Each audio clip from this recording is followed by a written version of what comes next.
আপনি বলছেন আমার কথা আপনি আমাকে শোনাবেন। বলবো আগে শুনেন রে ভাই, আপনি বলছেন জনগণের মন থেকে আপনি এসএম শাহরিয়ার, আমরা একটু তার কথা শুনে নিই। তিনি বলেছেন আপনি এখানে থাকেন। আরটিভির আচ্ছা, ক্ষেত্রে, ঠিক আছে, আচ্ছা, আরপিওর ক্ষেত্রে, আরপিওর ক্ষেত্রে আমি কি বলছি আমার কথা এতবার মেম্বারের একটা লিস্ট আছে আওয়ামী লীগের সারা দেশে কতজন আওয়ামী লীগ করে তার একটা লিস্ট আছে। লিস্ট কে করছে? আওয়ামী লীগই করছে কবে? এবং সেই লিস্ট ছাপানো হয়েছে। আপনি চাইলে আমি আপনাকে প্রোভাইড করে কালকে পৌঁছায় আচ্ছা, সেই দেব। member- সারা দেশে প্রতিটা দেশে প্রতিটা দেখেন দিন। সদস্য সংগ্রহ অভিযান না, চলে। শুনেন, বিএনপি যদি- করছে, আওয়ামী লীগ করছে, আচ্ছা, জাতীয় সেই পার্টি লিস্টে সবাই করে। আচ্ছা, সেই লিস্টে আছে কয়জন? এই, সব মিলে কত? শোনেন, আপনাকে- কত বলেন? সেটা সময় বলে দেবে বলে জানিয়েছেন নির্বাচন কমিশনার ব্রিগেডিয়ার জেনারেল অবসরপ্রাপ্ত আবুল ফজল মোহাম্মদ সানাউল। আদালত কর্তৃক ঘোষিত ফেরারি আসামিরাও জাতীয় সংসদ নির্বাচনে প্রার্থী হওয়ার অযোগ্য হবেন। ইভিএম বাতিল করার প্রস্তাব করা হয়েছে, এমন কিছু বিধান রেখে গণপ্রতিনিধিত্ব আদেশ আরপিও সংশোধনের প্রস্তাব করেছে নির্বাচন কমিশন। কার্যক্রম স্থগিত কেবল আওয়ামী লীগের নয়, দাবি উঠেছে জাতীয় পার্টি এবং 14 দলের কার্যক্রম নিষিদ্ধেরও। এর বাইরে শত শত মামলায় শত শত ফেরারি আসামি কেবল কি আওয়ামী লীগের? অন্য রাজনৈতিক দলগুলোর নেতারা কি এর বাইরে? সকল দলের অংশগ্রহণে একটি অন্তর্ভুক্তির নির্বাচনের ডালপালা কেটে ফেলা হচ্ছে এই আরপিও সংশোধনের মাধ্যমে। কত শতাংশ মানুষ তাহলে ভোট দিতে যাবে? 15 বছর অপেক্ষার নির্বাচনে আবারও কি বিমুখ করবে ভোটারদের? এই প্রশ্নের উত্তর আমরা জানতে চাই। তো সম্মত নয় ক্ষমতাকে প্রশ্ন করাই গণমাধ্যমের কাজ। আমরা প্রশ্ন করতে চাই আপনার হয়ে, জানতে চাই আপনি যা জানতে চান। শুরু করছি গ্লোবাল টেলিভিশনের নিয়মিত আয়োজন আর কাবেল প্রশ্নগুলি সহজ অনুষ্ঠান। আমাদের সাথে আজ উপস্থিত আছেন মাসুদ কামাল, জ্যেষ্ঠ সাংবাদিক, এবং আছেন আমাদের সাথে ASM Shahriar Kabir, advocate, supreme court Bangladesh মহাসচিব এবং সেন্টার ফর সিভিল রাইটস। দর্শক, আপনাকে অনেক ধন্যবাদ আমাদের সাথে যুক্ত হওয়ার জন্য, এবং যারা অতিথি আমাদের সাথে এসছেন অনেক ধন্যবাদ। প্রথমে আমি একটু এএসএম শাহরিয়ার কবিরের কাছে যেতে চাই। আজকে আরপিও সংশোধনের একটা প্রস্তাব নির্বাচন কমিশন থেকে করা হয়েছে এবং বেশ কিছু অনেক বড় ধরনের পরিবর্তনের দিকে দেখছি আমরা। কারণ আমরা অনেক সময় আরপিও সংশোধন হতে দেখি, কিন্তু দেখি সেটা ছোটোখাটো 2, 3, 4টা এরকম হয়তো বা থাকে, কিন্তু এবার অনেক সংশোধনীর প্রস্তাব পাঠানো হয়েছে। আপনি কি মনে করছেন যে এইসব সংশোধনী সামনে নির্বাচনটাকে কোন পথে নিয়ে যাবে? ধন্যবাদ, থ্যাংক ইউ। আপনাদেরকে ধন্যবাদ এখানে ডাকার জন্য। আমরা আসলে প্রথমে চিন্তা করতে হবে আমরা কি শাসনতন্ত্রের পরিবর্তন চাই না শাসকের পরিবর্তন চাই। এতদিন আরপিও যা যা সংশোধন হয়েছে সেগুলো কিন্তু শাসকের পরিবর্তন, ক্ষমতার পরিবর্তনের জন্য। শাসনতন্ত্রের পরিবর্তন হতে গেলে এবারই প্রথম এই জুলাই রেভলিউশনের একটা সনদ আছে। সনদ charter. The charter I treat personally, এটা ম্যাগনা কার্টার মতো, এটা পিপুলস রাইটের মতো। সো যদি পিটিশন অফ রাইটস হয়, তাহলে আরপিও সংশোধন করে যে আপনি একটু আগে বললেন দুইটা, আওয়ামী লীগ ভোট করতে পারবে কিনা, আওয়ামী লীগ দল হিসাবে নিষিদ্ধ করা উচিত কিনা, আওয়ামী লীগের যারা স্বতন্ত্র হিসাবে ড্যামি প্রার্থী ছিল 2024 সালে, তারা তো আওয়ামী লীগ না, ড্যামি হিসাবে ইলেক্টেড হয়েছে, সো তারা পারবে কিনা, এবং স্বতন্ত্র হিসাবে কেউ পারবে কিনা। আমার পার্সোনাল ওপিনিয়ন দায় নিয়ে বলছি, আওয়ামী লীগ এবং তার যারা গত 3 টার্মে ছিল তাদেরকে নির্বাচন করতে দেওয়া উচিত না। 3 টার্মে কিন্তু অনেক রাজনৈতিক দল ছিল। হ্যাঁ, আমি বলে দিচ্ছি আপনাকে যে এই 3 টার্মে 13, 18 এবং 24, বিশেষ করে 18 সালে কিন্তু যারা নির্বাচনে গিয়েছিল তারা কিন্তু বয়কট করছে। সো 18 সালে রাজনৈতিক দল যারাও নির্বাচনে গেছে তারাও জানে যে this election is not free and fair, সেই জন্যে তারা ওখান থেকে উইথড্র করছে বা উইথড্র করতে বাধ্য হয়েছে। 24 সালে এটাকে আমরা বলি ড্যামি, আর 18কে বলে আমরা রাতের ভোট। আর দাদিন প্রাইম মিনিস্টার বলেছিল 13 সালের ইলেকশন এটা খালি সাময়িকের জন্য, কয়েকদিন পর আমরা সংবিধান পরিবর্তন করে আবার যাতে সবাই সুষ্ঠুভাবে কেয়ারটেকারের আন্ডারে ভোট করতে পারে সেটার আশ্বাস দিয়ে কিন্তু সেই ভোটটা হয়েছিল, আপনাদের মনে থাকবে। সো ধোঁকা আওয়ামী লীগ প্রথম থেকে দিয়ে আসছে। এবং আমাকে যদি একটু বলার সুযোগ দেওয়া হয়, তাই 73 সালে এই আরপিও হয়েছে 1972-তে আরপিও করা হলো। 73 সালে বাংলাদেশের মানুষ প্রথম একটি ভোট পাইল। সে ভোটে আওয়ামী লীগ সংখ্যাগরিষ্ঠ, নিরঙ্কুশ সংখ্যাগরিষ্ঠ, কারণ তখন আর কোনো দল নাই। এই ভোটের ম্যান্ডেট কী ছিল? Parliament form of government. Sheikh Mujibur Rahman, তাকে সারা বাংলাদেশের মানুষ তাকে বঙ্গবন্ধু উপাধি দিলেন। তিনি উপাধি পেয়ে ভুলে গেলেন যে তিনিও একজন মানুষ, তিনি নিজেকে দেবতা ভাবা শুরু করে দিলেন। এবং ওই ম্যান্ডেট মানুষ যেটা 73 সালে দিল তাকে বৃদ্ধাঙ্গুলি দেখিয়ে সেই বাকশাল কায়েম করলো 4র্থ সংশোধনীর মাধ্যমে। এবং এমন একটা ফর্ম তৈরি করলেন, হয় আপনার মৃত্যু না হলে রেভুলেশন, সারা ক্ষমতার পরিবর্তনের কোনো পথ নেই। আবারও আমি বলতেছি, হয় মৃত্যু না হলে রেভুলেশন। কেমন? এই ৭৫ সালের ৪র্থ সংবিধানের মাধ্যমে এই আরপিও থেকে শুরু করে সব কিছু এমনভাবে করা হলো, ভোট যেখানে যাবে, যে ক্ষমতায় থাকবে সেই সারা জীবন ক্ষমতায় থেকে যাবে, তাকে ক্ষমতায় থেকে নামানোর কোনো পথ নেই। দেখেন কি হলো, 15ই আগস্ট মৃত্যু হলো। 15ই আগস্টের পর জিয়াউর রহমান আসলেন, উনিও কিন্তু চেঞ্জ করলেন না, ক্ষমতার স্বাদ দেখেন, ওনাকেও মৃত্যুবরণ করতে হলো। এরশাদ সাহেব আসলেন, আরপিও সংশোধন করলেন না, এরশাদ সাহেবকে 90-এর গণঅভ্যুত্থানে চলে যেতে হলো। 91 সালে বেগম খালেদা জিয়া আসলেন।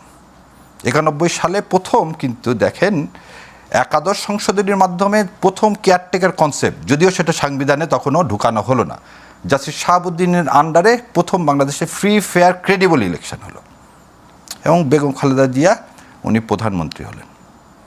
দেখেন বিনিময়ে কি হলো, উনিও ক্ষমতা থেকে যাওয়ার আর কোনো পথ থাকলো না। মাগুরা বাই ইলেকশন সেটা প্রমাণ করলো।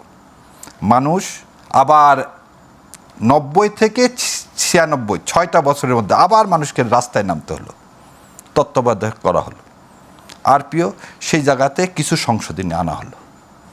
আমরা তারপরে ইতিহাস জানি যে 2006 সালে আবার কিন্তু ইলেকশন নিয়ে এই তত্ত্বাবধায়ক আন্ডারে যাতে আবার মানুষ ভোট দিতে না পারে সেজন্য আবার তালবাহানা শুরু হলো। তারই পরিপ্রেক্ষিতে একটা ইলিজিটিমেট গভর্নমেন্ট আসলো।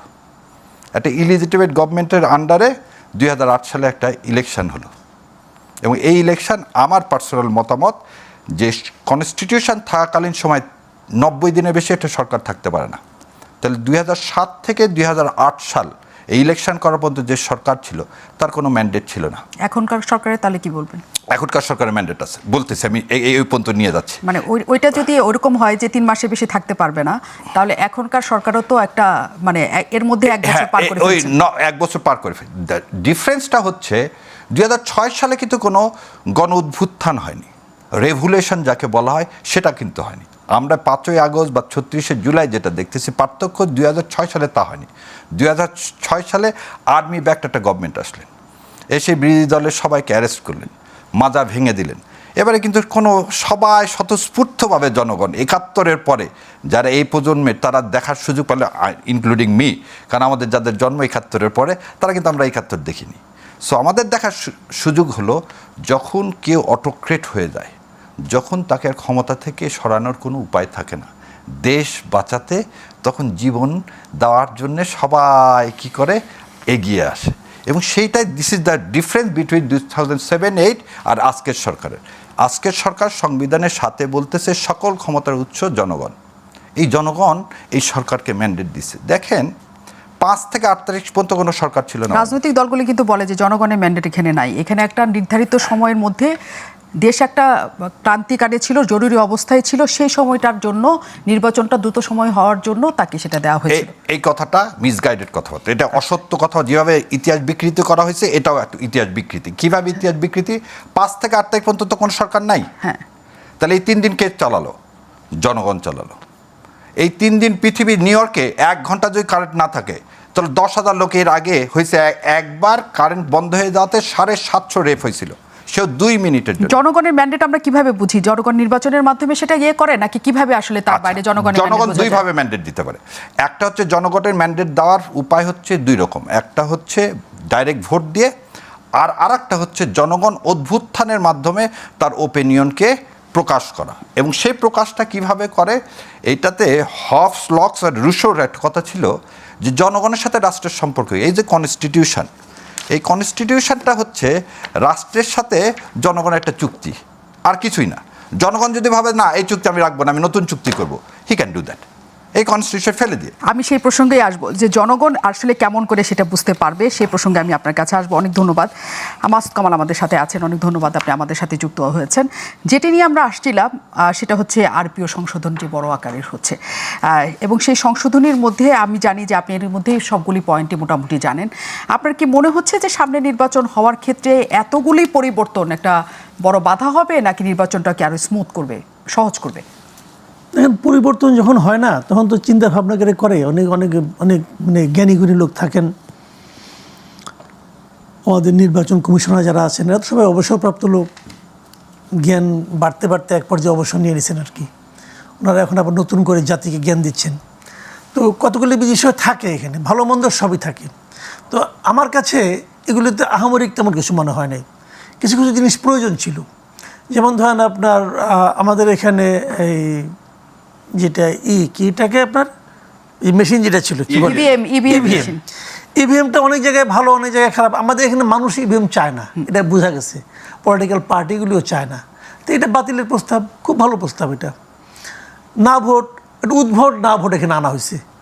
সারা দুনিয়াতে যেখানে যেখানে নোটা ভোট আছে, যত জায়গায় আছে, সব জায়গায় কিন্তু সব আসনের জন্যই আছে। আমাদের এখানে হলো যদি কোনো জায়গায় একটা প্রার্থী থাকে তার জন্য না ভোট, এটা অদ্ভুত একটা ব্যাপার। আমার কাছে এটা একদমই মানে ফালতু একটা মনে হয়েছে। মানে এরা যেটা করছে বেসিক্যালি হয়েছে কি, যে সংস্কার প্রস্তাব যেগুলি দিয়েছে, নির্বাচনী সংস্কার প্রস্তাব, ওই বদিউল্লাহ মজুমদার আসাম যেটা দিয়েছে, ওইটার আলোকে তারা এই কাজগুলি মানে করছে বলে আমার কাছে মনে হয়েছে। তো এটা আমার কাছে খুব কিছু কিছু জিনিস আমার কাছে প্র্যাকটিক্যাল মনে, যেমন না ভোটটা তো আমার কাছে প্র্যাকটিক্যাল মনেই হয় নাই। না ভোটটা এরকম করা উচিত, না ভোট থাকা উচিত। আমার একটা আসনে 10 জন প্রার্থী আছে, আমাকে 10 জনকে পছন্দ করতে হবে। আমি এক্সাম্পল দিয়ে বলি আপনাকে, 2024-এ যে নির্বাচনটা হলো, আমি আর ডামি যেটাকে আমরা বলি, সেই নির্বাচনে দেখেন ব্যালট পেপারে অনেকগুলি নাম ছিল, কিন্তু এটা এমনভাবে করা হয়েছিল ওখানে আপনি যেখানেই ভোট দেন সেটাই কিন্তু আওয়ামী লীগের ভোট। আওয়ামী লীগ এমন একটা ব্যবস্থা করছে আপনাকে যে আপনি ওখানে যেটাতেই ভোট দেন না কেন সেটাই আওয়ামী লীগের ঘরে যাবে। কিন্তু ওখানে যদি একটা না ভোট থাকতো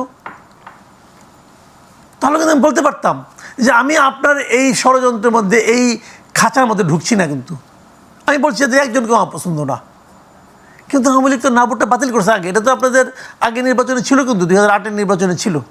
তো তারা না ভোট তো বাতিল করছে এই কারণেই। এখন যে না ভোট আছে এটাও গুড ফর নাথিং। তারা মাথায় রাখছে যে যদি 2014-র মতো বিনা প্রতিদ্বন্দ্বিতায় কেউ পাশ করে সেটা ফেরানোর জন্য না ভোট, এটা একটা হাস্যকর। প্রত্যেকটা আসনে না ভোট থাকা উচিত। এখন ওনাদের কি মতলব বলতে পারবো না, আমরা তো পাবলিক মানুষ, আমাদের অত বলার ক্ষমতাও নাই, আইনও ভালো বুঝি না। কিন্তু আমি আমার অধিকারটা বুঝি, আমি মনে করি এতে আমার অধিকার ক্ষুণ্ণ হয়েছে। আবার ধরেন এরা কতগুলো কথাবার্তা বলে, আর কেউ নিজেরাও খুব ভালোভাবে পড়ে কিনা আমি জানি না। আমি মাঝখানে ইন্টারনেট থেকে ডাউনলোড করে আর একটু পড়ার চেষ্টা করছিলাম। আজকে অনেকে জিজ্ঞাসা করলো যে আওয়ামী লীগ কি থাকবে কিনা, কয়েক আওয়ামী লীগের তো নিবন্ধন স্থগিত। আর কেউ কোথাও নিবন্ধন স্থগিতে কোনো অপশনই নাই, হয় আপনি নিবন্ধন দেবেন অথবা আপনি দেবেন না। নিবন্ধন তো না, কার্যক্রম স্থগিত। না না না না না, নিবন্ধন স্থগিত করছে। আচ্ছা, হ্যাঁ, নিবন্ধন স্থগিত করছে। নিবন্ধন নির্বাচন কমিশন স্থগিত করছে। নির্বাচন কমিশন, হ্যাঁ। এবং নিবন্ধন স্থগিত করেন কেমন আপনি কীভাবে করলেন? আপনি তো আরপিও নিয়ে চলবেন, আপনি আরপি উপরে দেখেন, হয় বাতিল করতে হবে নইলে আপনি হয় রাখবেন না রাখবেন না। হ্যাঁ, ওটা স্থগিতের কোনো অপশনই তো নাই। ওনারা নিবন্ধন স্থগিত, আজকেও দেখলাম নির্বাচন কমিশনার স্পষ্ট ভাষায় বলতেছেন ওদের তো নিবন্ধন স্থগিত করা হয়েছে, কাজে তারা নির্বাচন করতে পারবে। ওটা আওয়ামী লীগে শুরু করছে, জামাতের নিবন্ধন স্থগিত করে। প্র্যাকটিস, ওই প্র্যাকটিসটা শুরু করছে আওয়ামী লীগ। এবং আজকে আরপিওতে আপনি নিবন্ধনের এই স্থগিত করার বিধান আছে। যখন একজন স্বৈরাজ শাসক এবং যেখানে সমস্ত জনগণ যাকে চাবে না, জীবনের সবচেয়ে বড় ভুল জিয়াউর রহমানের, আওয়ামী লীগকে যখনই সুযোগ দিল নিয়ে আসার, তখন জিয়াউর রহমানকে জীবন দিতে হয়েছে। এবং আজকে আওয়ামী লীগকে যদি আবার এই ইলেকশনের সুযোগ দেওয়া হয় তাহলে এই জাতির সাথে বেইমানি করা হবে। এতগুলো লোক, আপনি আপনার একটা টক শোতে বলছিলেন যে 3 লাখ না 30 লাখ সেটা ব্যাপার না, ব্যাপার হচ্ছে এখানে 1000 না 1400 লোক মারা গেছে তা না, হাজার হাজার মানুষ পঙ্গু হয়েছে, অন্ধত্ব বরণ করছে, মারা গেছে। যে দল এই কাজ করছে সেই দলের মোরালিটি থাকতে পারে কিনা? মোরালিটি বলে কিছু থাকে না। আপনি আরেকটা জিনিস বলছিলেন কিছু, আমি শোনেন, আপনার একটা কথা শুনেন, আপনি বলছেন বলবো আগে শোনেন রে ভাই, আপনি বলছেন জনগণের মন থেকে আমরা একটু তার কথা তিনি বলেছেন আরটিভির ক্ষেত্রে। আচ্ছা ঠিক আছে, আমি কি বলছি, আমার কথা কোথায় আপনার আপত্তি আছে? এটা নিয়ে আপনি আমার সঙ্গে বসে 10 ঘন্টা আলাপ করেন। না 10 ঘন্টা না, এখানে জনগণকে জানতে হবে, আমার আপনার পার্সোনাল কথা না তো, জনগণকে জানতে হবে। তো ধোঁকাবাজি কিভাবে হচ্ছে আমার সঙ্গে ওনার নাকি আপনার সঙ্গে আমাদের না, আমাদের সবার আমরা একটু কথাটা শুনে নেই। এসএম শাহরিয়ার এই 20 বছর তো আওয়ামী লীগ দেয়নি, সেজন্য হঠাৎ করে কথা বের হয়েছে। সেজন্য আমরা চাচ্ছি এসএম শাহরিয়ার আপনি যখন কথা বলছিলেন তখন তিনি কথাটা শুনেছে, তারপর আপনার টার্ন যখন আসবে তখন নিশ্চয়ই আপনি কথাগুলো উত্তর দিতে পারবেন। কথার মধ্যে এই শেষ কথাটা ভালো লাগলো, সরি সরিটা বলেন, সবসময় sorry বলতে উদ্বুদ্ধ সরি বলা উচিত, হ্যাঁ ইনশাআল্লাহ। সরি বলা, কারণ তখন যা বাসুদ কামাল, ভাই তো। সরি একমাত্র উচ্চারিত। বাসুদ কামাল, বলেন, বলেন। আমি যেটা বলছিলাম হ্যাঁ, বলেন। সেই জিনিসটা হলো কি, তো আপনারা যাই করেন, আপনি তো ইলেকশন কমিশন, আপনারা যা কিছুই করবেন সেটা যেন লজিক্যাল হয়। আমার কথা বলতে ভাই ক্লিয়ার, আপনি যা কিছুই করেন সেটা যেন লজিক্যাল হয়। কেউ যেন আপনাকে প্রশ্ন করতে না পারে আপনি এটা কেন করলেন, কোন আইনে করলেন, কারণ আপনারা তো আইন নিয়ে বসছেন, তাই না? কতগুলো জিনিস ভালো লাগছে। এখন আমাকে যদি আপনি বলেন যে উনি যেটা করছে আপনি সবগুলিকে ভালো বলেন অথবা আপনি সবগুলিকে খারাপ বলেন, তাও তো আমি বলবো না। আমার বিবেচনায় পৃথিবীতে এমন কোনো মানুষের পয়দাই হয় না, একমাত্র আমাদের নবী মোহাম্মদ ছাড়া, ওনার কথা বাদ দেন ছাড়া কারণ পয়দাই হয় না যার সব ভালো। Yes, আবার এমন একটা মানুষ আপনি পাবেন না যার সব খারাপ, যে সব খারাপ তারও কিছু ভালো দিক আছে। কাজেই আমি ওই লাইনে যাই না, ভালো মন্দ নিয়ে আলোচনা করতে পারছি। কিছু কিছু জিনিস আমার ভালো লাগছে, আবার কিছু কিছু জিনিস আমার ভালো লাগে নাই। যেমন একটা নিয়ম করেছে খুব ভালো, আমার পছন্দ হয়েছে, যারা ফেরারি আসামি যারা, তারা নির্বাচন করতে পারবে না। খুব ভালো লাগছে আমার কাছে, কারণ আসামি হওয়া মানেই তো সে মৃত্যুদণ্ডের দণ্ডিত হয়ে যাচ্ছে না, সে আইনের কাছে যাবে, আইন তাকে যদি জামিন দেয় দিবে, নাহলে দিবে না। আইন জামিন দেয় না এটা অজুহাত দিয়ে আপনি ফেরারি হবেন, এটাও আমি পছন্দ করি না। যদি আইন জামিন না দেয়, যদি আমাদের কোর্টগুলি জামিন না দেয়, আমরা কোর্টের সমালোচনা করব, আমরা সরকারের সমালোচনা করব, কিন্তু আপনাকে আইনটাকে ভাই মানতে হবে। Yes. আমার কথা হলো কি, অনেক আইন আমি পছন্দ করি কিন্তু না। বাসুদ কামাল, এখানে একটা প্রশ্ন আছে, সেটা হচ্ছে ফেরারি আসামি শুধুমাত্র গেল মানে 1 বছর ধরে আওয়ামী লীগের হয়েছে এমন তো না, কারণ তার 15 বছরে আমরা বিএনপির কাছ থেকে শুনেছি 1.5 লাখের মতো রাজনৈতিক মামলা আছে শুধুমাত্র বিএনপি। আমি শুধু বিএনপি এই কারণে তুলছি কারণ তারা সবচেয়ে বড় দল। 1.5 লাখের মতো রাজনৈতিক মামলা আছে এবং সকল রাজনৈতিক মামলা এখনো পর্যন্ত প্রত্যাহার বা তুলে নেওয়া হয় নাই। যতদূর পর্যন্ত আমরা জানি 16 থেকে 16 বা 20-এর মাঝখানে, 16,000 20,000-এর মাঝখানে এই মামলা প্রত্যাহার করা হয়েছে। কাজে এই বাকি মামলা, যদি বিএনপির তথ্যটা সঠিক হয়ে থাকে, সেসব মামলায় যারা আসেনি বা চলমান আছে যাদের বিচার প্রক্রিয়া, তারা কি ফেরারি হিসেবে গণ্য হবে? দেখেন ওইভাবে যদি আপনি ধরেন, তারেক রহমান তো ফেরারি আসামি, ফেরারি আসামি না, সে তো আইন অনুযায়ী ফেরারি আসামি, কারণ ওনার বিরুদ্ধে মামলা আছে, উনি তো আদালতে হাজির হচ্ছেন না। মানে কতগুলো জিনিস আছে, খালি শব্দ দিয়ে একদম বিচার করতে পারবেন না, বাস্তবতাকে বুঝতে হবে। তো উনি যে আজকে আসেন, তো ওনার মামলা যদিও এক জায়গা থেকেই হয়েছে, আবার তো অ্যাপিলেট ডিভিশন যাচ্ছে, হাইকোর্ট থেকে অ্যাপিলেট ডিভিশন যাচ্ছে, ওখানে কী হয় আমি তো জানি না। কাজেই তারপরেও আমি বলবো যে ফেরারে আসামিদের নির্বাচন করতে না দেওয়ার যে অপশনটা নির্বাচন কমিশন নিয়েছে, আমি এটা পছন্দ, আমি এটা সাপোর্ট করি। আমি সাপোর্ট করি এই কারণে, আমি চাই যে সবাই যার বিরুদ্ধে মামলা আছে সে আইনের কাছে আসবে। আইন তার যদি অপরাধের মাত্রা বিবেচনা করে, অভিযোগের মাত্রা বিবেচনা করে হয় তাকে জামিন দেবে, নয় তাকে দেবে না। যদি জামিন দেয় সে বাইরে থাকবে, জামিন না দিলে ভেতরে থাকবে, তার মানে তার তো সাজা হয়ে গেলো তা তো নয়। কাজেই এটা আমি মনে করি এটা একটা ভালো প্রস্তাব, কিন্তু না ভোটের প্রস্তাবটা আমার ভাই পছন্দ, একদমই পছন্দ হয় না। আমি মনে করি যে না ভোটের অপশনটা মানে এভাবে সংকুচিত করার অর্থ হলো যে জনগণের অপিনিয়নটাকে সংকুচিত করে দেওয়া। নিশ্চয়ই, কিন্তু এইখানে আরেকটা প্রসঙ্গ এখানে আছে, সেটা হচ্ছে যে স্থগিত করার বিষয়টা আপনি বলছিলেন যে যাদের রাজনৈতিক কার্যক্রম স্থগিত হয়ে যাবে তারা আসলে নির্বাচনে অংশগ্রহণ করতে পারবে না, মানে অন্তত প্রতীক নিয়ে তারা পারবে না, স্বতন্ত্রভাবে পারবে কিনা এটা পরে জানা যাবে, তারা বলছেন। এখনো পর্যন্ত আওয়ামী লীগ হচ্ছে সেই জায়গায় আছে যাদের রাজনৈতিক কার্যক্রম নিষিদ্ধ, মানে আগে কিছু দল আছে যাদেরকে জঙ্গি তকমা দেওয়া হয়েছিল, তাছাড়া তাহলে সামনে আসলে অনেকগুলি তালিকা আসছে, যেমন জাতীয় পার্টির কার্যক্রম স্থগিত করতে হবে, 14 দলের কার্যক্রম স্থগিত করতে হবে, টানা এগুলো বলে যাওয়া হচ্ছে। যদি তাদের কার্যক্রমও স্থগিত করা হয় তাহলে তারাও নির্বাচনে যেতে পারবে না।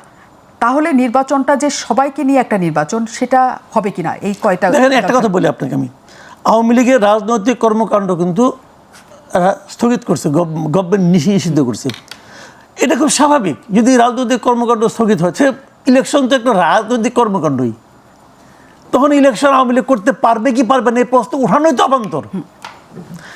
যেভাবে করছে নির্বাহী আদেশ যখন তারা করছে, নির্বাহী আদেশটাকে করাটা আমি পছন্দ করি না, কিন্তু আমি তো অমান্য করি না, আমি তো অমান্য করবো না। আইন অনেক আইন আছে আমি পছন্দ করি না, কিন্তু যখন আইনটা যতক্ষণ পর্যন্ত বাতিল না হবে ততক্ষণ পর্যন্ত আমি অপছন্দ করব, কিন্তু মান্য করব, এই জিনিসটা কিন্তু বুঝতে হবে। তো আমি তো এটা মান্য করি, তো কাজে আওয়ামী লীগ তো নির্বাচনে থাকবে এই প্রশ্ন ওঠে কেন? এটা তো প্রশ্নের বাইরে। জাতীয় পার্টিকে তাদের রাজনৈতিক কর্মকাণ্ড অথবা তাদের সকল কর্মকাণ্ড নিষিদ্ধ করা হবে কি হবে না এই প্রশ্ন তো এখন উঠে নাই। যখন এই প্রশ্ন উঠবে, যদি তাদেরকে নিষিদ্ধ করা হয় তারাও ইলেকশন করতে পারবে না, কারণ election very much a political activities, ওখানে তো কোনো প্রশ্ন ওঠে না, এটা তো বাদ। তাহলে এতগুলো বাদ হলে তখন নির্বাচনে বাদ হবে এটা আপনি বলতে পারেন না, মানে কার্যক্রম স্থগিত হলে তো আমরা বাদই ধরে না নিচ্ছি। না, জাতীয় পার্টি বাদ হবে এটা আপনি এখন বলতে পারেন বলতে পারি না। কারণ আপনি দেখেন পরশুদিন বিএনপি ওদের একটা স্থায়ী কমিটির মিটিং হয়েছে, সেই মিটিংয়ে তারা স্পষ্ট বলছে যে তারা কোনো রাজনৈতিক দলকে নিষিদ্ধের পক্ষে নয়, বলছে তো। আচ্ছা, এই কথার উপর আবার আপনি ভরসাও করেন না, ভরসা করেন না এই কারণে তারা আগেও বলেছিল, আওয়ামী লীগের সময়ও বলেছিল আমার রাজনৈতিক কর্মকারী নিষিদ্ধের পক্ষে না। ডক্টর ইউনূস নিজেও বিভিন্ন ইন্টারন্যাশনাল মিডিয়াকে ইন্টারভিউ দিয়ে বলছিল আমার সরকার কোনো রাজনৈতিক দলকে নিষিদ্ধ করার পক্ষে না, বলছিল, কিন্তু নিষিদ্ধ তো করছে। এখন তার কেন করছে, হয়তো প্রয়োজন হয়েছে এই জন্য করছে, অথবা হয়তো আগে কথাটা তার ঠিক ছিল না, ওটা একটা নাটক ছিল, বলছে সবাইকে ক্যামাফ্লেজ ক্রিয়েট করছে যে আমি করবো না, কিন্তু জাস্ট আমি করে দিলাম। এখন ওই রকমভাবে এখানেও হবে কিনা আমি জানি না, হতেও পারে না হতে পারে, হইলে এক বাস্তবতা, না হইলে আরেক বাস্তবতা।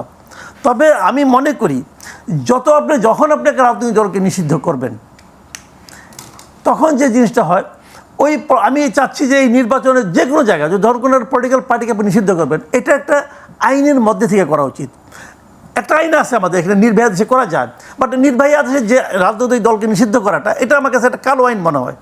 আমি মনে করি আদালত আছে, আপনি আদালতে যান, আদালতে উঠবে বিষয়টা, আদালত এটা দুই পক্ষের বক্তব্য আপনি শুনবেন, শোনার পর আদালত নির্ধারণ করবে নিষিদ্ধ করবে কি করবে না। যদি আদালত নির্ধারণ করে ওকে, যদি না করে তাও ওকে, এটা আদালতের ব্যাপার। কিন্তু একজন ব্যক্তি যখন সিদ্ধান্ত দেয় অথবা কতিপয় ব্যক্তি যখন সিদ্ধান্ত দেয়, তখন সেটা কিন্তু প্রশ্নবিদ্ধ সিদ্ধান্ত হয়। অনেক অনেক ধন্যবাদ, অনেক ধন্যবাদ। এবং একটা জায়গায় শুধু আমি প্রশ্ন রেখে যাই এসএম শাহরিয়ারের কাছে, জামাতে ইসলামের বোধহয় নিষিদ্ধ শেষ মুহূর্তে হয়েছিল, আগে যতবার হয়েছে তার স্থগিত হয়েছিল নির্বাচন কমিশন থেকে তার প্রতীক, এবং মাসুদ কামাল সেটাই বলছিলেন যে স্থগিত হবে কি হবে না সেটার প্রশ্নটা উঠে কিনা, কারণ আরপিওতে হয় নিষিদ্ধ হবে নইলে হবে না, সেটাই আপনার প্রশ্নটাই সে বলেছে, এবং আরও নিশ্চয়ই আপনি এটা নিয়ে বলতে চান। আমি বিরতির পর তার কাছে ফিরছি, থাকবেন নিশ্চয়ই দর্শক আমার সাথে।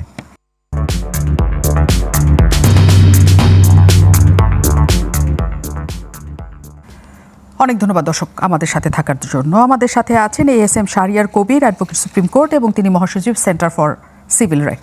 আপনার কাছে আবার আমরা আসতে চাই যে প্রসঙ্গটি আসলে কথা বলছিলেন একই সাথে, যে আসলে আইন যা আছে সেটাই যেন হয়, নির্বাহী আদেশে নিষিদ্ধ করা, স্থগিত করা এইসবের জায়গায় যেন না হয়। কিন্তু আমরা বারবার এটা দেখেছি, আপনি শুরুর থেকে এটা বলছিলেন, কিন্তু এইবারও কি আপনার মনে হয় যে আপনি প্রথমে বলছিলেন যেটা শাসকের জন্য কিছু পরিবর্তিত হয় নাকি আসলে মানুষের জন্য হয়? এইবার যা কিছু আরপিওতে পরিবর্তিত হলো, আপনি তো সবই জানেন, কি মনে হচ্ছে এটা কার জন্য? এই টানা রয়ে যাওয়ার জন্য নাকি অন্য কিছুর জন্য? আচ্ছা, প্রথমেই আগে আমার লার্নার ব্রাদার কিছু কোশ্চিন করছে, সেই উত্তরগুলো আমার বোধহয় দেওয়া উচিত যাতে কোনো মিস্টেক না হয়। তারেক জিয়ার কোনো মামলা আর পেন্ডিং নাই, নির্বাহী আদেশের সমস্ত মামলা তার, যে হি ইজ নট এ ফিজিটিভ, কারণ তার যেগুলো আদেশ সবগুলো আদেশ দিয়ে মামলাগুলো তুলে নেওয়া হয়েছে, যেগুলোতে একটা মামলা ছিল অ্যান্টি করাপশনের, সেটা জুবাইদুর রহমান হাইকোর্টে যখন আপিল ফাইল করলেন তখন ওই মামলাতেও কনভিকশন, দুইজনের কনভিকশনই বাতিল করে দেওয়া হলো। তো এখন যেগুলো অ্যাপিলেট ডিভিশন আছে সবই অ্যাপিল স্টেজে, so he is not a fugitive. সো এটা আপনার মাধ্যমে সারা দেশবাসীকে আমি জানালাম। সো উনি আসলে মাহমুদুর রহমান ভাইয়ের মতো জেলে যে, মানে আমার দেশের সম্পাদক মাহমুদুর রহমান ভাই মানে সে কীরকম আইনের প্রতি শ্রদ্ধাশীল, তিনি বললেন যে না, নির্বাহী আদেশ দিতে হবে না, আমি জেলে যাচ্ছি, জেলে গেলেন, জামিন পাইলেন, পরের দিন বের হয়ে আসলেন। সো কোর্ট যে জামিন দেয় না এই কনসেপ্টটাও ঠিক না। তারেক রহমানের ক্ষেত্রে প্রযোজ্য না, কারণ তার নামে আর কোনো ওয়ারেন্ট নাই, কিছু থাকলে তার এটা না, ওয়ারেন্ট নাই, সেজন্য সবগুলো আপিল স্টেজে আছে। আচ্ছা, সেকেন্ড যেটা আরেকটা বলছেন যে সোফার রিলেটস টু ইউনূস সাহেব নাটক করছেন, এটা ভেরি অবজেকশনেবল। কারণ আমার কাছে মনে হয় এই গভর্নমেন্ট দে আর রিপ্রেজেন্টিং সারা বাংলাদেশের মানুষকে, এনসিপিকে না।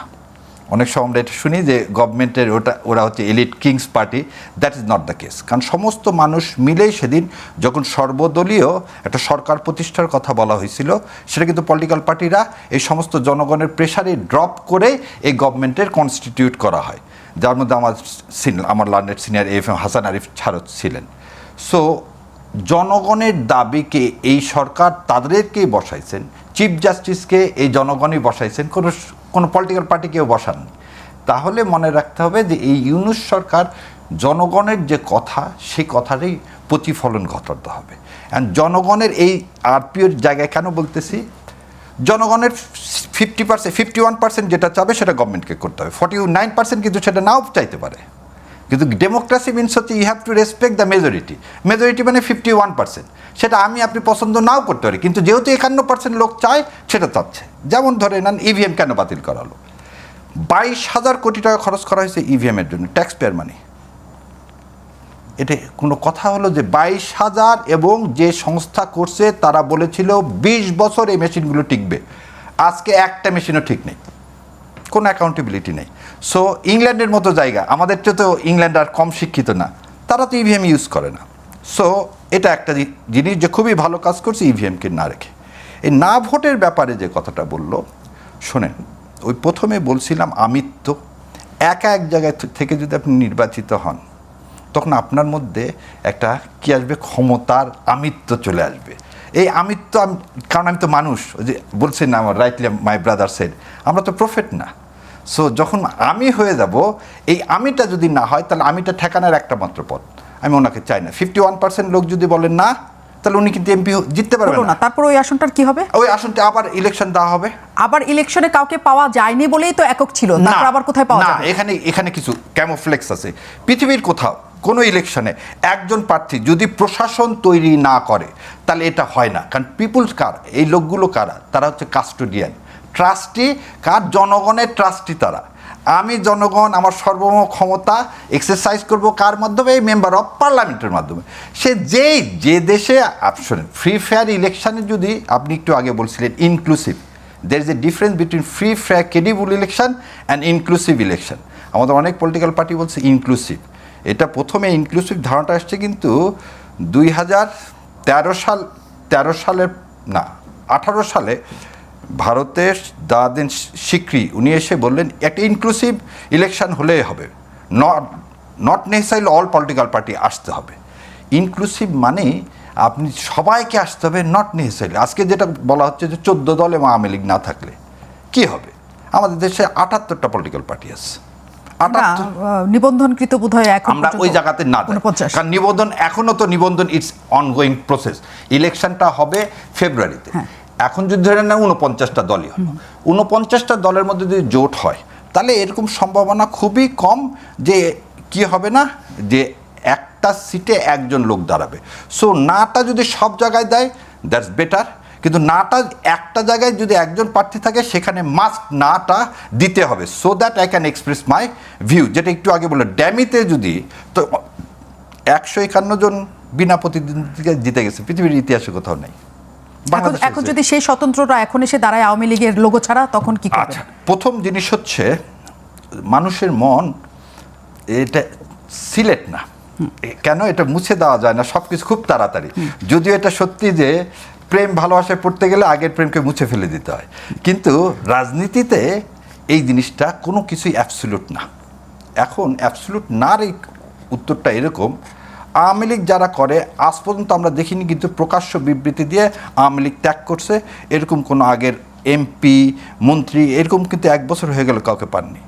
তার মানে আওয়ামী লীগের কোনো যারা আওয়ামী লীগ করে তাদের মনের মধ্যে তারা যে ভুল করছে এরকম কোনো উপলব্ধি নাই। That's mean they did not belongs to this country. তারা এই দেশকে অন করে না। যে দেশকে অন করে না, এইখানে একটা জিনিস আছে, আমাদের দেশে পলিটিক্যাল পার্টি অর্ডিন্যান্স আছে। এই পলিটিক্যাল পার্টি অর্ডিন্যান্স 1978 বলতেছে এবং কনস্টিটিউশন বলতেছে যদি দেশকে কেউ অন না করে তার রাজনীতি দূরের কথা, তার এখানে হি ইজ এ ট্রেটর। তাহলে 14 দল এবং আওয়ামী লীগ দুটাই তো ট্রেটর, যারা আপনার স্বাধীন দেশের একটা মানুষকে আপনি মত প্রকাশ করতে দেননি, আপনি গুম করছেন। আপনি আবার সুযোগ পেলে কি করবেন? আপনি এখন ওখান থেকে দিল্লি থেকে বসে থেকে আপনি বলছেন তত্ত্বাবধায়ক কাণ্ড আমি একদিন ইলেকশন করব। আর এতদিন কিন্তু তিনি তত্ত্বাবধায়ক বোঝেননি, 15 বছর সে তত্ত্বাবধায়ক বোঝেননি। খায়রুল হককে ইউজ করে তত্ত্বাবধায়ক ব্যবস্থা বাতিল করা হলো। আর একটা জিনিস ভুলে গেছিলাম, জামাতের রেজিস্ট্রেশন কিন্তু হাইকোর্টকে ইউজ করে বাতিল করা হয়েছে, স্থগিত করা হয়নি। জাজমেন্ট দিলেন এবং সেই জাজমেন্টে জামাতের রেজিস্ট্রেশন বাতিল করা হলো। সো একটু আগে যে ক্যামোফ্লেক্স হয়েছিল সেটা না, জামাতের রেজিস্ট্রেশন বাতিল করা হলো। সেই বাতিলের পরিপ্রেক্ষিতে তার দাড়িপাল্লাটা তুলে নেওয়া হলো। সিনহাবাবু করলেন কি একটা administrative order, not a judicial order দিয়ে দাড়িপাল্লা প্রতীক যেন না থাকে সেই অর্ডার পর্যন্ত দিলেন। আজকে দেখেন সেই সুপ্রিম কোর্ট কী করলেন, ইলেকশন কমিশনকে বললেন ডিলস উইথ ইট। জামাতে ইসলাম ওটা ফেরত পেলেন। সো এই যে কথাটা আজকে আরপিও দিয়ে আমরা কোনো দলকে কি করতেছি না, নিবন্ধন কেড়ে নেওয়া হচ্ছে না। একটা অ্যাডমিনিস্ট্রেটিভ অর্ডার দেওয়া হয়েছে। কেন দেওয়া হয়েছে? যখন অ্যাডমিনিস্ট্রেটিভ অর্ডার বিধানটা করলেন কে? সেকেন্ড অ্যামেন্ডমেন্ট দিয়ে জরুরি অবস্থার বিষয়ে অ্যাডমিনিস্ট্রেটিভ অর্ডার বিধান করলো শেখ মুজিবুর রহমান। কী জন্যে? ক্রান্তিকালের জন্যে। আজকে আওয়ামী লীগকে আপনি দেখেন কেন মানুষ বলতেছে ভোট হবে কি হবে না, অনেকে অনেক রকম ইন্টারপ্রিটেশন দিচ্ছে। মূল কথাটা কি? মানুষ এখনও আওয়ামী লীগের ওই ভীতি, ওই ত্রাস এখনও মন থেকে মুছে ফেলতে পারেনি। এখনও আওয়ামী লীগ হাজার হাজার কোটি টাকা খরচ করতেছে যাতে এদেশে ইলেকশন না হয়। একটাই টার্গেট, দিল্লির দাসত্ব করা। আমাদের আমি আপনাকে এই প্রসঙ্গে আসবো, কারণ যখনই কোনো বড় রাজনৈতিক দলকে ছেড়ে নির্বাচন হয়, আওয়ামী লীগের ক্ষেত্রেও সেটা প্রযোজ্য হয়েছে। বিএনপিকে ছাড়া বা কোনোভাবে সেই কৌশলগত কারণে যখন বড় রাজনৈতিক দল অন্য রাজনৈতিক দলগুলোকে ছাড়া নির্বাচন করেছে, ওইটাই কিন্তু তার পতনের সিঁড়ি তৈরি হয়েছিল। কাজে আওয়ামী লীগকেও যখন বাদ দেওয়া হবে, 14 দলও বাদ দেওয়া হবে, বা জাতীয় পার্টির কথা বলা হচ্ছে, জানি না যে সেটা শেষ পর্যন্ত কী হবে, বা 14 দলের ক্ষেত্রে সেগুলো বাদ দিয়ে যে নির্বাচনটা হবে, নতুন অনেক দল আসলেও সেটা কি শেষ পর্যন্ত ওই গ্রহণযোগ্যতা পায় কিনা, আমি উত্তরটা নিতে আসবো। আমি একটু মাসুদ কামালের কাছে যাই। মাসুদ কামাল, যে প্রসঙ্গটি আসলে সবসময় আসছে যে আওয়ামী লীগ নির্বাচনে দাঁড়াবে, আপনিও বলছেন যে সে তো প্রশ্নই ওঠে না, কারণ তাদের সকল স্থগিত। এবং এস এম শাহরিয়ার যেটা বলছেন যে তারা এখনো পর্যন্ত কারোর কাছে আমরা একটা ক্ষমার কিছু চাই নেই, কাজে তারা স্বতন্ত্রভাবে দাঁড়াবেন, এইটা তাদেরকে গ্রহণ করার কোনো সুযোগ তো সেখানে থাকছে না। আপনার কি মনে হয়? আমি যেটা আগেই বললাম যে একটা দলের রাজনৈতিক কর্মকাণ্ড নিষিদ্ধ করা হয়েছে তো। এখন ইলেকশনকে রাজনৈতিক কর্মকাণ্ড না, তাহলে তারা কীভাবে নির্বাচন করবে? এই আলোচনা উঠছে কেন আমি এটিতে বুঝলাম না। ওইটা বাদ দিয়ে আলাপ করে, ওইটা বাদ, কিন্তু ওইখানে একটা কিন্তু আছে, সেই কিন্তুটার জায়গায় আমরা বলেন। কিন্তুটা কি? সেই কিন্তুটা হচ্ছে যারা স্বতন্ত্র হিসেবে দাঁড়াতে চান বা চাইবেন, সেই বিষয়ে নির্বাচন কমিশন এখনো পর্যন্ত কোনো সিদ্ধান্ত টানেন নাই। কাজেই আওয়ামী লীগের তো একটা স্বতন্ত্র গোষ্ঠী আছে, প্রায় 67 জন নির্বাচিত হয়েছিলেন, যারা আওয়ামী লীগের প্রতীক নিয়ে নির্বাচন করেন নাই, এবং তারা আওয়ামী লীগের প্রার্থীকে বড় ব্যবধানে হারিয়েছিলেন। শুনেন, এখানে একটা কথা আছে, আমি বলি আপনাকে। যারা নাকি স্বতন্ত্র হয়ে দাঁড়াইছিল এই যে আমি দামি নির্বাচনে, যদি তারা আওয়ামী লীগের কোনো পদে থাকেন, কথাটা খেয়াল করেন, যদি তারা আওয়ামী লীগের কোনো পদে থাকেন, তাহলে তারা তো very much in Awami League. তো সেই দলের নির্বাচন সমস্ত রাজনৈতিক কর্মকাণ্ড নিষিদ্ধ করা হয়েছে তো। হ্যাঁ, তার মানে তারা আওয়ামী লীগ করেন আসলে, তো তারা করতে পারবে, কিন্তু আমার মনে হয় না করতে পারবে। এটা আমার যারা পদে নাই তারা করতে পারবে না কোনো। হ্যাঁ, এখন সে কি বলবো আমি আওয়ামী লীগ করি? এস এম শাহরিয়ার বলছেন যে আওয়ামী লীগের ঘরানার কেউ তো এখনো পর্যন্ত মাপ চান না। আওয়ামী লীগের ঘরটা কত বড়, আপনি মাপবেন কি দিয়ে ভাইয়া? আওয়ামী লীগের ঘরটা কত বড়, আপনি কি দিয়ে মাপবেন? কেউ যদি পরিচিত হয় আওয়ামী লীগের হিসেবে, তার পদবি নাই, কিন্তু আওয়ামী লীগের হিসেবে পরিচিত। মেম্বারের একটা লিস্ট আছে, আওয়ামী লীগের সারা দেশে কতজন আওয়ামী লীগ করে তার একটা লিস্ট আছে। লিস্ট কে করছে? আওয়ামী লীগই করছে, এবং সেই লিস্ট ছাপানো হয়েছে। আপনি চাইলে আমি আপনাকে প্রোভাইড করে কালকে পৌঁছায় দেব। সারা দেশে প্রতিটা দেশে প্রতিটা দেখেন সদস্য সংগ্রহ অভিযান চলে। শুনেন, বিএনপি করছে, আওয়ামী লীগ করছে, জাতীয় লীগ সবাই করে। সেই লিস্টে আছে কয়জন? সব মিলে কত? শুনেন, আপনাকে বলেন না, বলেন না, বলে দিচ্ছি। সংখ্যা কত? লিস্টে বলেন না। 23%। 23% মানে টোটাল পপুলেশনের 23%, যারা এবং এটা টোটাল পপুলেশন 23% আওয়ামী লীগের সাথে যুক্ত। হ্যাঁ, এই 14 দল এবং মানে আমাদের 18 কোটি জনতার 23% আওয়ামী লীগের সাথে যুক্ত। এই যে বললেন কি পাগল কি অপাগল, সে তো পরে এন্টি ইন্ডিয়ান আর প্রো ইন্ডিয়ান এভাবে হচ্ছে। তালিকা আছে, ভোটই পাইছে সে 27%। আরে ভাই, আরে আপনি যে বললেন পাগল, আপনি আগে পরিসংখ্যানটা দেখেন। এটা শুনেন, আমরা সবাই ভাই, আমি আপনাকে চ্যালেঞ্জ করছি, আপনি ওই 23% লোক হিসাব দিতে পারবেন না। শুনেন, টক শোতে আসি আমরা উপাত্ত নিয়ে আসতে হবে। হ্যাঁ, খালি বোম মারলে হবে না। আপনি যদি আপনি একটা সাংবাদিক, আপনি জানেন প্রতি রাজনৈতিক দল টোটাল পপুলেশনের 23% মানে প্রায় 4 কোটির মতো, 4 কোটির কাছাকাছি। পপুলেশনের 23% এর তালিকা আওয়ামী লীগ করে। এই তালিকা আপনি দেখাতে পারেন? আপনি জীবনে কোনো কথা বলবেন না। ভোটার চ্যালেঞ্জ আপনি দেখেন, ভোটে 23%। আমরা তো বলতেছি যে সেটাই আমরা বলছি, কিন্তু আমরা তো কর্মীর কথা বলছি না, মেম্বারের কথা বলছি না। আমরা বলছি ভোটে 23%। কি বলতেছেন এটা? ভোটের 23%। আমি বলি আপনাকে, একজন লোক যদি আওয়ামী লীগের কোনো কমিটিতে না থাকে, ধরেন সে আওয়ামী লীগের কোনো কমিটিতে নাই। আজকাল তো আওয়ামী লীগ ছাত্রলীগের কমিটিতে থাকার লোক মহাবিপ্লবী দেখে অনেক হয়ে গেছে, এটাও দেখতেছি, এটা কোনো ব্যাপার না। কিন্তু যারা নাকি কোনো কমিটিতেই নাই, কোথাও তার নাম নেই, সে মেম্বারও হয় নাই, তো তাকে আপনি আওয়ামী লীগ বলবেন কিভাবে? না, তাকে বলা যাবে না, কিন্তু মেম্বার হলে বলতেছি রে ভাই, মেম্বার হলে বলা যাবে, সমর্থন হলে বলা যাবে না। এখন মেম্বার তো টোটাল পপুলেশন 23%, তাহলে তো বিরাট ব্যাপার, অন্য ওই হিসেবে আমি যাই না। এখন আমার কোশ্চেনটা হলো কি, যদি তেমন কেউ ইলেকশন করতে চায়, ধরেন আমি একটা উদাহরণ দিয়ে বলি, ধরেন গ্রামে একটা ফ্যামিলি আছে, গ্রামে অনেক ফ্যামিলি, ধরেন তালুকদার ফ্যামিলি, অমুক ফ্যামিলি, মিয়াবাড়ি বলে না, অনেকগুলি একটা ফ্যামিলি আছে, ওই ফ্যামিলির সবাই আওয়ামী লীগে ভোট টোট দেয়, ওইখান থেকে আওয়ামী লীগে ইলেকশনও করে সবাই, ধরে নিচ্ছি আমি আর কি। সেই ফ্যামিলির একটা ছেলে, সে কখনো কোনো দলের সঙ্গে নাই, কিন্তু ভোটটা আওয়ামী লীগ কেসে দেয়, নৌকামার কেসে দেয়, এরকম ভোটার অনেক আছে এই দেশে। এখন সে লোক যদি ইলেকশন করে, তাকে সে হয়তো নৌকামার্কা করলো না, সে অন্য একটা মার্কা নিল, হাতি মার্কা নিল, একটা স্বতন্ত্র মার্কা নিল, তাকে আপনি ফিরাবেন কীভাবে? তাকে ইলেকশন করতে দেবেন না আপনি? কেন দিবেন না? শুনেন আমি বলি, গণতন্ত্রের মূল ডেফিনেশনটা কী রে ভাই? গণতন্ত্রের মূল ডেফিনেশন, যত নাগরিক আছে সকল নাগরিক ভোট দিতে পারবে, সকল নাগরিক ভোট প্রার্থনা করতে পারবে, যার ইচ্ছা। এগুলো গণতন্ত্রের মূল ডেফিনেশন। এখন আপনি যদি বলেন এই কারণে অমুক অমুক অমুক তুমি ভোট দিতে পারবা কিন্তু ইলেকশন করতে পারবা না, এটা গণতন্ত্র ভাই মানবে না। যে লোক ভোট দিতে পারবে সে লোক ভোট চাইতেও পারবে, এটা হলো গণতন্ত্রের বেসিক ডেফিনেশন। এখন আপনি যদি আপনার ক্ষমতার জোরে নতুন নতুন ডেফিনেশন ক্রিয়েট করেন, সেটা আপনার ব্যাপার, আপনাদের ক্ষমতা আছে, আমি চুপ করে থাকবো, কিন্তু আমি এটাকে পছন্দ করবো না। That is the point. কাজে আমি আরেকটা কথা বলি, যে কথাটাকে আমি একটু আগে বলছিলাম, যে আমি যেটা পছন্দ করি না, সে না ভোটটা, না ভোটের অপশনটা কী হয়েছে, যাতে নাকি 2014 জিনিসটাতে মাথা থেকে যায় না, 14 ঘটনা ঘটবে। আরে 14 ঘটনা কি 14 মতো করে ঘুরবেটা কি?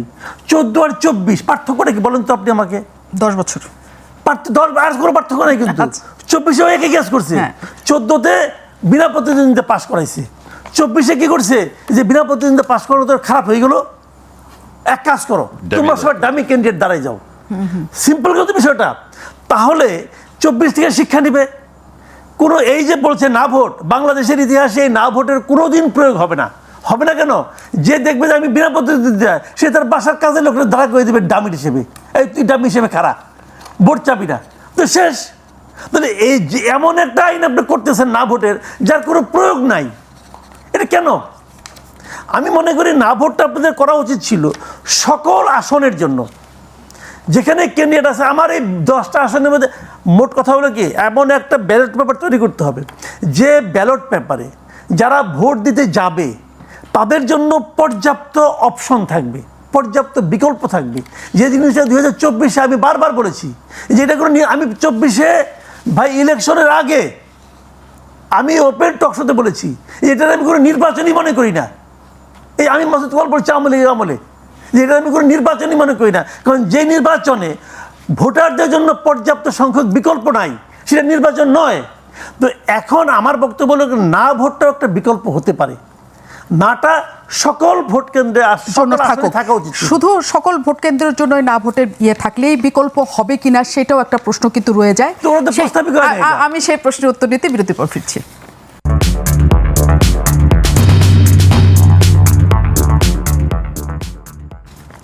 অনেক ধন্যবাদ দর্শক আমাদের সাথে থাকার জন্য। ASM শাহরিয়ার আমাদের সাথে আছেন, আইনজীবী। এবং আপনার কাছে আমি আসলে একটা কথা জানতে চাই, সেটা আপনি বলেছেন যে 14 দল জাতীয় পার্টি আওয়ামী লীগ, মানে 16-17টা দল বাদ হলে কোনো অসুবিধা নেই, আরও 70টা দল দাঁড়াবে, তাতে জনগণের বিকল্প তৈরি হবে। কিন্তু দল দাঁড়ানোই তো এদেশে সফল নাই, কারণ এদেশের মানুষ এত রাজনীতি সম্পৃক্ত যে দলটাকে তারা ভোট দিবেন সেই দলটার সাথে তার সম্পৃক্ততা তৈরি হতে হয় এবং মানে অন্তরের টানটা তৈরি হতে হয়। এখন যদি 14টা দল বাতিল হয় এবং এর মাঝখানেই জামাতে ইসলাম বলেছেন যে অনেকগুলি দল মিলে তারা একটা জোট গঠন করবেন এবং সেই জোটের মধ্যে এনসিপি এবং গণ অধিকার পরিষদেরও যাওয়ার একটা ঘটনা আছে, তার মানে তারা হচ্ছে একজোট, মানে এতগুলি দল মিলে একজোট, বিএনপি একা একজোট। তাহলে মানুষের কাছে আপাত দৃষ্টিতে মনে হচ্ছে বিকল্প হিসেবে তার দুইটা জায়গা থাকবে, একটা হচ্ছে ওই জোট আর একটা হচ্ছে বিএনপি। এই যে বিকল্পের কথা বলছেন, যে মানুষের সামনে তো অনেক বিকল্প থাকার কথা, আমি কাকে পছন্দ করব, তাহলে কি সেই জায়গাটা রইল? ধন্যবাদ। প্রথমে আগে এই যে ইন্ডিপেন্ডেন্ট হিসাবে আমি স্বতন্ত্র হিসাবে প্রার্থী হতে পারবো কি পারবো না, এটার উত্তর দিয়ে আপনার দ্বিতীয় ছোট করে, কারণ আমার সময় কিন্তু কম, খুবই ছোট করে দিচ্ছি। ভোট সবাই দিতে পারে, একজন ব্যাংকরাপ্টও ভোট দিতে পারে, কিন্তু ব্যাংকরাপ্ট কিন্তু ভোটে দাঁড়াতে পারে না। আর একটা উদাহরণ দিই, ঢাকা ইউনিভার্সিটির যে ডাকসু ইলেকশন হচ্ছে, জুলিয়াস সিজার বলে একজন ভোটে দাঁড়াইছিলেন, তার বিরুদ্ধে সবাই অভিযোগ দিল সে ছাত্রলীগ, সে হচ্ছে 36শে জুলাইয়ের একদম ডাইরেক্ট ছাত্রদেরকে মারার সাথে অন্তর্ভুক্ত ছিল। ইনকোয়ারি হলো, তাকে ডাকা হলো, হিয়ারিং করা হলো, তারপর তার প্রার্থিতা এবং তার ভোটার বাতিল হয়ে গেল। আর একজনের বিরুদ্ধে ঠিক একই রকম অভিযোগ আসা হলো, ইনকোয়ারি করে দেখা গেল যে না, এটা ঠিক না। সো যেটাও আমার কামাল ভাই বলতেছিলেন, যদি কেউ সত্যি এ ধরনের কোনো ক্রাইম করে না থাকে, তাহলে আপনি তাকে কেন ভোটে দাঁড়াতে দিবেন না? আমাদের কথা হচ্ছে আইন যা আছে সেটা আপনি পছন্দ করেন আর না করেন, আপনাকে সেটা মেনে নিতে হবে। দ্বিতীয় কথাটা হচ্ছে ইনক্লুসিভ। আওয়ামী লীগ ছাড়া এই দেশে ভোট হবে না, এ কথাটা ঠিক না। না, নিশ্চয়ই না। তাহলে আমরা যদি বলি 14 দলে আপনি একটা জিনিস দেখেন, যারা 1%ও ভোট পায়নি, সো তাদের পপুলারিটি কতখানি আমরা জানি না। কেউ 14 দল মানে আমরা যতগুলো দলকে, দিলীপ বড়ুয়া নাই, ওই দল নেই, আর রাশেদ খান মেনন নাই, দল নাই, হাসানুল্লাহ ইনু নাই, দল নাই। তার মানে কি? One man show. So one man show when he is convicted, তার দল যদি অন্য কাউকে দেয়, এটা তো no one will ask for anything. কিন্তু তারা আসলে প্রার্থী দিতে পারে কি পারে না? এক জাতীয় পার্টির নাঙ্গল নিয়ে 3 জনের কামড়াকামড়ি, রওশন এরশাদের, আনিসুল হক মাহমুদ, আবার সেটা তাদের নিজস্ব ব্যাপার। এখন তারা আদৌ যদি কনভিক্টেড হয়, তাহলে যারা কনভিক্টেড হবে তারা দিতে পারবে না। এখানে কোনো পলিটিক্যাল পার্টি যদি কনভিক্টেড না হয়, he have all the rights to stand in the election. আর জনগণই পছন্দ করবে তাকে ভোট দিবে কি দিবে না। এবং আর একটা জিনিস দেখেন, আওয়ামী লীগ মুসলিম লীগ হবে কি হবে না, এটা অর্ডিন্যান্স দিয়ে আপনি করতে পারবেন না।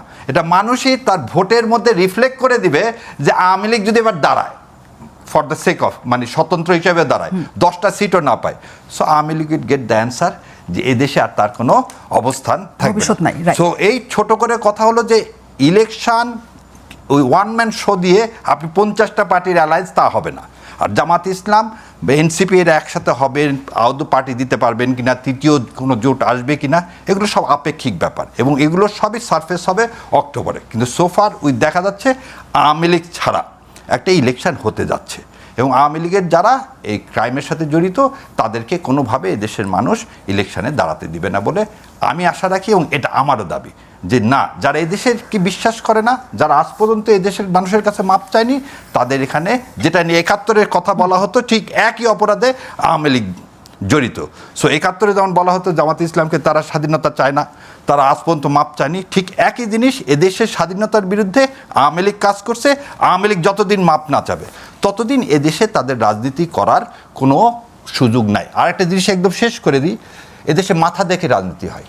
হাসিনার সামনে, হাসিনার সিদ্ধান্তের বিরুদ্ধে আওয়ামী লীগের একটা পোকা পর্যন্ত নাই এটা বিরোধিতা করে। ওখানে হচ্ছে ডিক্টেটরশিপ। যতদিন দলে আপনি ডেমোক্রেসি না করবেন ততদিনে এইভাবে ওই যে উদাহরণ দিলেন ভাই, অমুকে আওয়ামী লীগে ভোট দেয়, ও যে দাঁড়াবে, এটা হবে না। কারণ মানুষ তো নৌকায় ভোট দিবে, মানুষ তো মাথা দেখে ভোট দেয়, এখানে মার্কা দেখে ভোট দেয়, এখানে মানুষ অন্যভাবে কিছু দেখে দেয় না। সেজন্য ওই মার্কা সহ ওই দলটাকে যতদিন তারা মাপ না চাবে এদেশে তাদের নির্বাচন করার কোনো সুযোগ দেওয়া উচিত না। মাসুদ কামাল, যে জায়গায় আছেন একদম স্পষ্ট, এখনকার দাবিও তাই সবার, আপনি নিশ্চয়ই সেটা জানেন।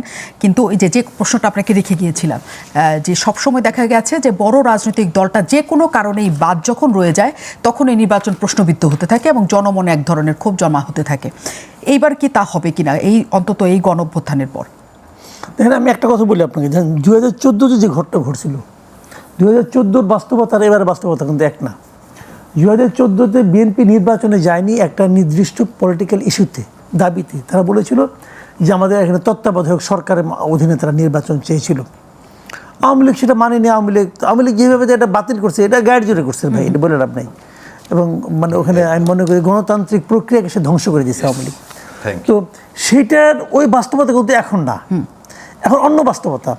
এখন আওয়ামী লীগ তো এখানকার মনে করেন, আওয়ামী লীগ কিন্তু বিএনপি এখান থেকে দেশ থেকে ভাগায় নাই, কোনো পলিটিক্যাল পার্টি তো আওয়ামী লীগকে এখান থেকে ভাগায় নাই। দেশের মানুষ ওদেরকে এই দেশ থেকে ভাগাই দিচ্ছে, ওদেরকে মানে ওই সরকারকে, শেখ হাসিনার গভর্নমেন্টকে এদেশের মানুষ সরাই দিচ্ছে কিন্তু। তো যে কারণে তাদের এখন বলে যে আমরা ইলেকশনে গেলাম না, যাইতে পারলাম না, অতএব ইলেকশন হলো না, এটা ওইভাবে বাস্তবতা না। কিন্তু একটা কথা আছে এখানে, একটা কথা আছে কি, দেখেন আওয়ামী লীগ বলতে আপনি কী মিন করেন?